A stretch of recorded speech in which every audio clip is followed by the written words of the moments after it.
diejek sama negara tetangga pendek. Timnas U17 Indonesia buktikan langsung lolos ke Piala Dunia 2025. Enggak, kalian gak salah denger. Awalnya timnas U17 kita tuh sempat dinyinyirin sama media sebelah pas AFC ngerilis data tinggi badan rata-rata dari pemain U17 Piala Asia 2025. Padahal tinggi doang bukan berarti akan selalu menang cuy. Gak pakai banyak bacot, timnas Indonesia langsung buktikan kalau Garuda Muda itu bisa terbang menuju Piala Dunia, langsung lolos di kualifikasi. Bahkan faktanya nih, timnas Indonesia jadi yang pertama di Asia Tenggara yang lolos duluan ke Piala Dunia 2025. Yang mana di Asia sendiri tuh masih baru ada 4, yaitu Qatar sebagai tuan rumah, Arab Saudi, Uzbekistan, dan juga Indonesia. Dan menariknya, Coach Nova Arianto tuh juga menjadi pelatih pertama yang berhasil meloloskan Indonesia ke Piala Dunia lewat babak kualifikasi. Jadi udah bukan jalur tuan rumah tapi kualifikasi bos. Makanya buruan ketik 1 kalau kalian bangga sama timnas Indonesia. Lu kalau lawan lu tingginya 185, lu 175, lu mau ngelawan gimana? Atau 80 ke atas, di mana mereka jauh lebih kuat dengan bola-bola atas. Nggak ada yang salah, memang kualitas pemain kita seperti ini. Ditulis lagi, kenapa kita ngambil yang pemain tinggi 185 ke atas? Lu pikir 185 ke atas semua bisa main bola? Hal-hal kayak begini yang bikin gue kocak gitu loh. Dua pengamat sepak bola yang kayak tai itu nggak bagus, perusak sepak bola sebetulnya. Bukan memberi motivasi, malah dibilang gaya ngikutin STY. Salah. Menang salah. Jadi ini keberuntungan matamu, keberuntungan pengamat sepak bola kadang perusak sepak bola sebetulnya. Bukan memberi inspirasi, malah perusak. Gagal sedikit, enak ikune menang malah kon out. Danco.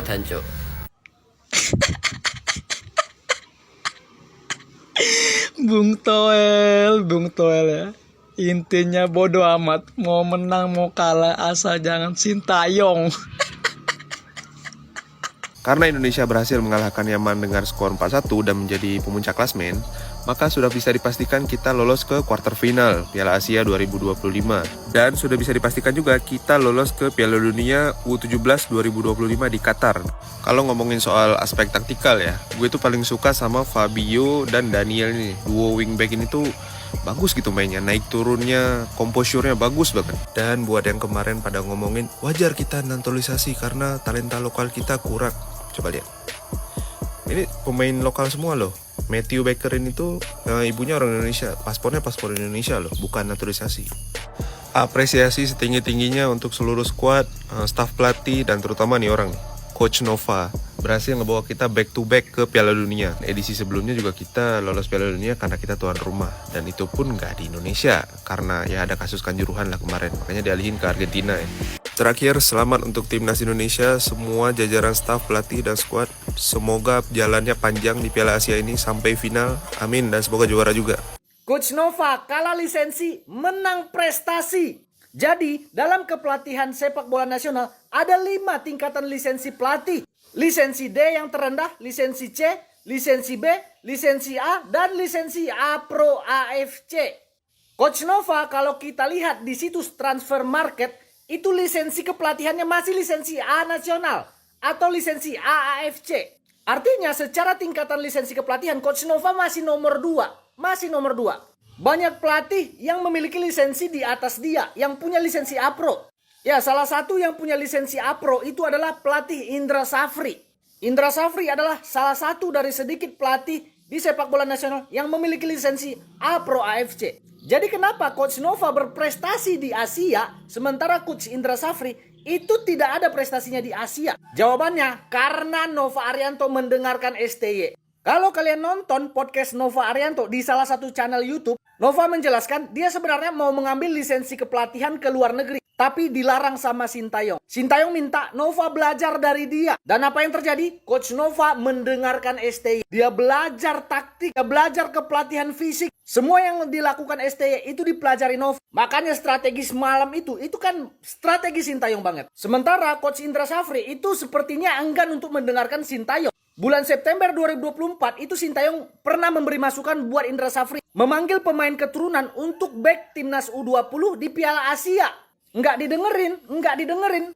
Satu-satunya back keturunan Mesal Hamzah dicoret sama Indra Safri di Piala Asia U20. Dan tahu kan apa yang terjadi? Timnas U20 dibantai habis-habisan di Piala Asia lewat bola atas. Good job Coach Nova, lisensi boleh kalah, prestasi menang. Salam Di Mateo. Kita dah ada peningkatan negara tetangga berjersey kuning. Jangan iri ya, karena lagi dan lagi guys ya, King Indo menggendong nama ASEAN cuy. Buset nih guys ya, hasil pertandingan dari wakil-wakil ASEAN yang bermain di AFC U17. Buset aku bilang apa, capek ya guys ya, capek gitu jadi King Indo cuy ya, gendong ASEAN mulu. Indo sudah bisa dikatakan guys ya masuk ke Pildun, mungkin akan menjadi salah satunya guys ya wakil ASEAN yang lolos ke Pildun setelah ngebantai 4-1 atas Yaman. Kita guys ada Vietnam 1-1 lawan Jepang nih. Vietnam juga kemungkinan bisa lolos guys ya, kalau misalkan match terakhir dirinya bisa menang cuy. Mewah juga guys ya, bisa nahan imbang Jepang gitu ya. Selanjutnya yang terakhir Thailand versus Arab Saudi 3-1 dibantai-bantai. Thailand udah pulang duluan guys, udah pulang duluan. Buset dah, kalau misalkan Malaysia di grup E gue nggak tahu dah. Buset dah, itu tahu sendiri dah, cari sendiri dah ya. Semoga aja guys bisa nular nanti ke tim senior agar bisa masuk Pildun juga. Timnas U17 lolos ke Piala Dunia setelah mampu mengalahkan Yaman U17 dengan skor telak 4-1.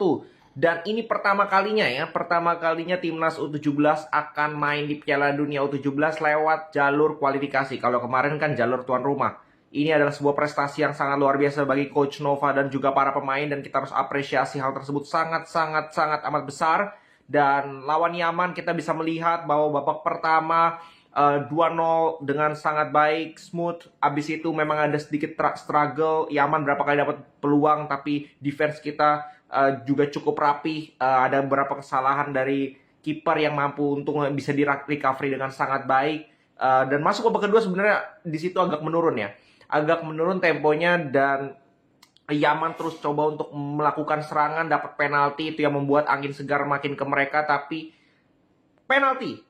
penalti yang kita gol ketiga itu yang membuat kill the game. Kalau gue bilang mental pemain Yaman di situ sudah ngedrop dan kita mampu dengan lebih enak lagi untuk kontrol situasi. Mereka lebih banyak penguasaan bola tapi kita dapat counter berapa kali, dan gol keempat benar-benar memupuskan harapan Yaman untuk bisa mencuri 1 poin di pertandingan kali ini. Dan menurut gue secara overall ya ada beberapa momentum yang bisa diperbaiki di pertandingan nanti lawan Afghanistan dan babak knockout, tapi secara overall daya juang dan bagaimana permainan mereka sangat solid, kompak, dan ya sangat salut gue terhadap pemain. Evandra cetak 2 gol, keren banget. Lalu golnya luar biasa. Assalamualaikum Piala Dunia. King Indo udah masuk ya. Buat para negara peserta, tolong jangan leha-leha. Kalau nggak mau jadi mangsa Garuda. Halo FIFA, langsung shift lagu Indonesia Raya FIFA. Buat berkumpulan di Piala Dunia. Loh, ini bukan jumawa, ini fakta. Oke, thank you. Halo adik-adik timnas Indonesia U17, kalian sangat berkelas. Thank you so much. Semoga sukses dunia akhirat. Halo Thailand, kamu masih PDK? Pakai julukan King ASEAN? Kalau masih King ASEAN, kok nggak pernah dapat kemenangan? Udah ya, nanti aja kita ketemu sama sekalian sama adik ASEAN. Akan kuceritakan gimana capeknya gendong kalian. Assalamualaikum Pildun, let's go! Timnas Indonesia U17 berhasil membantai Yaman dengan skor 4-1 dan memastikan posisi di Piala Dunia U17 Qatar akhir tahun ini guys. Izin abang-abang senior ya, izin Timnas U17 duluan ya ke Piala Dunia. Harapannya timnas senior kita, abang-abang ya, abang-abang jangan lupa ya, semoga bisa mengikuti timnas U17 untuk lolos ke Piala Dunia juga, Bang. Strategi yang tepat dari Coach Nova Arianto setelah kemarin di saat melawan Korea, ngelawan tim yang notabene lebih kuat dari kita, menggunakan strategi counter ya, bertahan. Dan kali ini kita bermain attack, lebih attacking lawan Yaman, dan terbukti kita berhasil menang 4-1. Kita unggul 2-0 lewat gol cantik dari Zahabi Goli dan juga Fadli Alberto. Di babak kedua, Goli dan Alberto diganti, sayang banget. Permainan sedikit drop, intensitas drop. Yaman sempat mengejar ketertinggalan. Wah, itu deg-degan abis sampai akhirnya, gila, tiba-tiba aja bantai jadi 4-1. Dengan hasil ini, timnas 17 kita berhasil lolos ke Piala Dunia Qatar akhir tahun ini. Selamat untuk Coach Nova Arianto, selamat untuk timnas U17.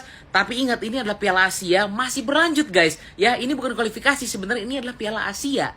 Dengan hasil ini juga timnas kita lolos ke babak berikutnya ya, 8 besar dan sebagai juara grup guys. Hari Jumat masih ada laga lawan Afghanistan, setelah itu lanjut ke babak 8 besar. Gimana? Apakah timnas kita bisa melangkah jauh di Piala Asia ini? Tanggapannya guys, yuk kita komen. Let's go! Hari itu Indonesia kalahkan Korea